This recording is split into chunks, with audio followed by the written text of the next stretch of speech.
Hey there, pirates. Welcome aboard the Anime No Me channel. Finally, the biggest revelation in the One Piece manga. Why did Shanks back off from Mihawk? Was it because of friendship or because he understood the red-haired emperor's power? You're about to find that out now. I hope for your support to help our crew win, and to do so, you just need to click the thumbs up button, leave a like, and subscribe to the channel. By doing this, you will win an incredible devil fruit, so just comment which fruit you want. Guys, come back with me to the frozen battlefield of Marineford, chapters 550 through 590. Mihawk appears in chapter 561, Yoru pitch black and shining like the night, slicing through Aokaji's icebergs with a single strike that turns Jozu into a shattered diamond statue. He's testing Luffy. Let's see if you're worthy of the new world. Then Shanks arrives in chapter 579, his conqueror's haki making admirals fall to their knees, and Mihawk looks over. Yoru hums, and he sheaths the blade. Fighting you now? Wouldn't be any fun, Shanks. The whole world screams, "What?" This is the same Mihawk who, in chapter 50, sliced Krieg's ship with a pocket knife, and who, in chapter 96, faced Zoro using a tiny dinner dagger, now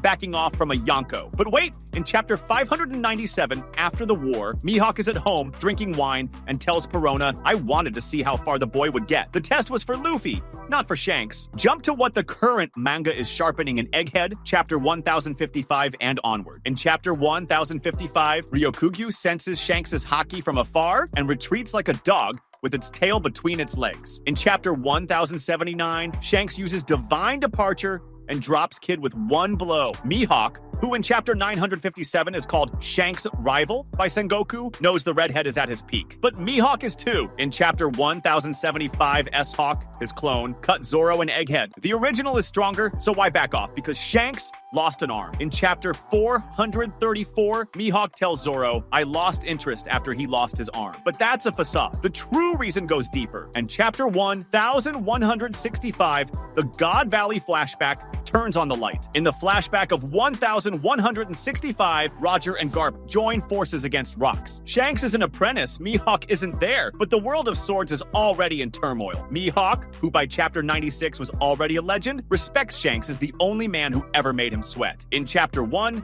Shanks stops the Sea King with haki. In chapter 434, he stops Kizaru. Mihawk wants a pure duel. Blade versus blade, haki versus haki. In Marineford, Shanks is one-armed, worn from war, and protecting Luffy. Fighting him there would be disgraceful. Mihawk sheaths Yoru because this isn't a duel, it's charity. He wants Shanks at 100%, not weakened. Now imagine the future. After Elbath, chapter 1126 shows the giants. Mihawk receives a challenge from Shanks. Let's finish what we started. The duel takes place on a neutral island. Black Yoru versus Red Griffin. Mihawk explains before the first strike, "In Marineford, you came as a guardian, not as a swordsman. I don't cut down guardians, I cut down rivals." Shanks smiles. "Now I'm whole." The battle splits the sky, the sea, and time itself. Luffy watches. Zoro learns. Mihawk loses or draws but laughs. "You're still the only one." The reason why Mihawk, the world's greatest swordsman, didn't fight Shanks at Marineford is one of the most fascinating and layered mysteries in One Piece. Throughout the manga, the relationship between Shanks and Mihawk has been built subtly but meaningfully. Both are incredibly powerful figures whose histories and abilities place them on almost mythic levels. Yet, the way Oda connects them and the complexity of their interactions shows that Mihawk's retreat at Marineford wasn't simple fear or disinterest. It was something much deeper. Let's return to the starting point. Marineford, chapters 550 through 590. The clash between the massive forces of the Marines and Whitebeard's pirates brings countless powerful characters face to face. Mihawk appears in the chaos in chapter 561, wielding Yoru, one of the greatest symbols of his strength. His strike against Jozu, turning him into a shattered diamond statue, shows the absurd level of Mihawk's power. He is there to test Luffy, to see whether the young pirate is worthy of advancing into the new world. But when Shanks arrives, his presence is overwhelming, like a tsunami ready to swallow everything. His conquerors haki forces admirals and other elites to kneel. At that moment, Mihawk looks at Shanks, Yoru gleams, and he makes his decision. He sheaths his sword. This is one of the most shocking moments in the series because Mihawk, who until then seemed unbeatable, backs down before Shanks. Why? Many fans suggest friendship or mutual respect, but that's too shallow for characters as complex as these. The real reason is the kind of battle Mihawk values. Mihawk is a pure pure swordsman, a man who respects the art of swordsmanship above all else. His philosophy is based on direct duels where blade skill decides everything. For him, a duel is about honor, respect, and mastery. In Marineford, Shanks clearly isn't in a duelist's role. He's a protector trying to stop further bloodshed and save Luffy. He isn't fighting to rule the new world or conquer territory. He's preventing destruction. Mihawk knows that fighting Shanks in that state would not carry the dignity of a true duel. Shanks is injured, war-worn, and one-armed. That undermines the purity of the clash Mihawk wants. Mihawk doesn't want to be the swordsman who defeated Shanks only because he was weakened. A fight between them must be legendary. Equal versus equal, blade versus blade, hockey versus hockey, with no excuses and no asterisks. By sheathing Yoru, Mihawk is showing respect, but also strategy. He wants the real fight, the final fight,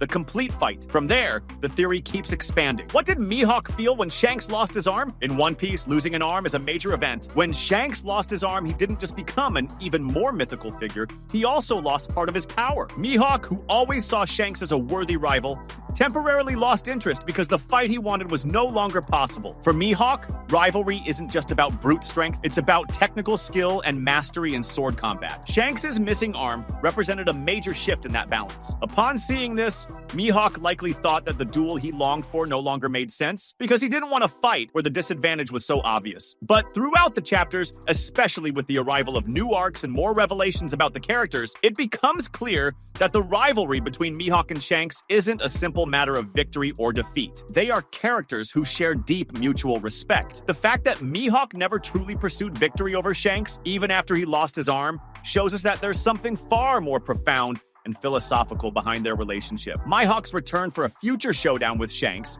after the Elbaf arc will be one of the greatest battles in One Piece. After Shanks rests and recovers, the duel between them becomes a true celebration of their rivalry. Shanks, now whole again, and with all his power restored, challenges Mihawk to a sword duel where the true test of their skills will finally unfold. The duel takes place on a neutral island where their blades, Mihawk's black Yoru and Shanks' red Griffon, clash, cutting through the sky, the sea, and time itself in an epic battle that even Luffy would stop to watch. Shanks' Conqueror's haki will collide with Mihawk's mastery, and Zoro, witnessing it, will learn invaluable lessons about the true art of the sword. Mihawk, even as a formidable rival, will probably lose or draw against Shanks, but his final reaction will be pure respect. He will say, "You're still the only one," acknowledging that although both are incredible swordsmen, Shanks will always be the one who, even after losing his arm, maintains strength, honor, and technique. The true reason behind their rivalry isn't to win, it's to constantly test each other's limits in pursuit of the duel that will define who the true master is. The real reason? Respect. Mihawk didn't run, he chose. Just like in Chapter 50 when he spared Zoro's life. Just like in Chapter 561 when he tested Luffy. Oda is building the greatest duel in the story, and Marineford simply wasn't the stage for it. Guys, this is what the manga is sharpening. Mihawk explains, "I didn't run, I waited." Hit like if you want the duel, comment Mihawk versus Shanks, and subscribe for more razor-sharp One Piece. Until the next blade, stay free like the wind. That was today's content. We hope you liked it and want to share your opinion on the subject. Don't forget to share the video, give it a thumbs up, and I'll see you in the next video. Take care and stay amazing.